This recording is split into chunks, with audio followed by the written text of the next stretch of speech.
till mig. Ja, så är det. Och Ja.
Estimated arrival time in Stockholm will be at 11:37.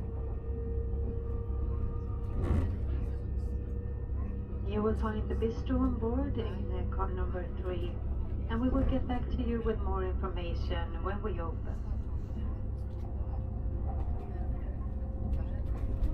If you have any questions for the train crew, you can always find us in car number 3.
Ja, då är det ett meddelande här från bistron. Bistron är nu öppen under resan och finns i vagn nummer 3. Och för er som har förbeställt frukost så tar ni bara med och visar er biljetten så kan ni få ut den. Just want to announce that the bistro now is open the whole trip. You're welcome to car number 3.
lite information från föraren.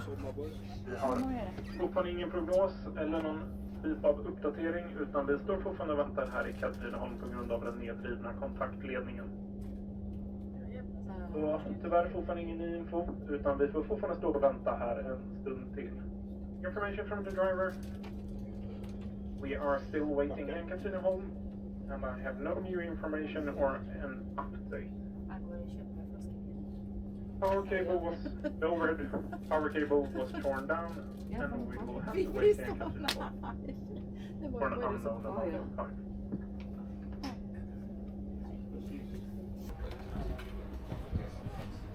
Hej. Ja, fast ska du reda vidare sen? Ja. Ja, för mig. Ja, så är det. Ja.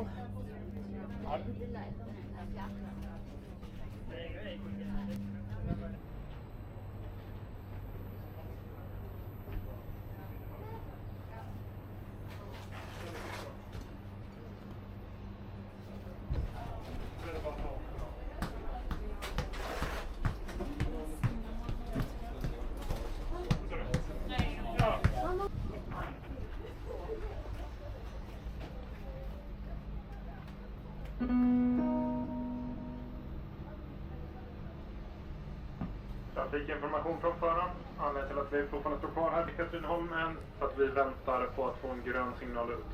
De som styr trafiken sa att vi skulle få det alldeles strax, men det verkar dröja lite. Just nu väntar vi på att få en grön signal så att vi kan lämna Katrineholm. Information from the driver. We are currently waiting for a green light.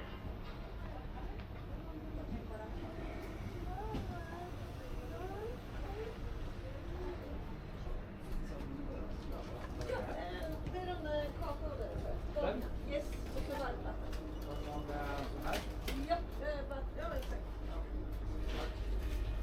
Och så sparar den. Ja, ja. Så var det du som sa jävla. Ja.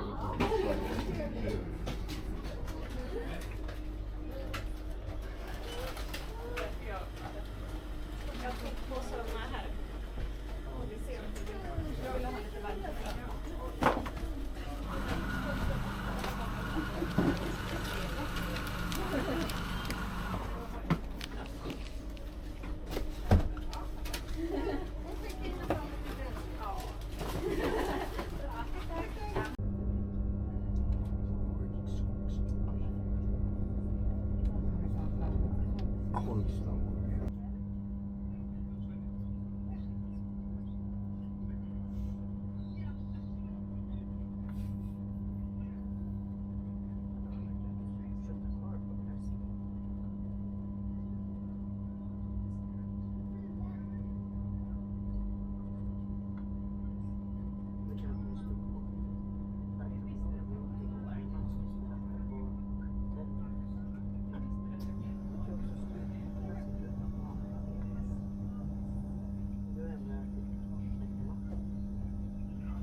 Ja, jag kommer.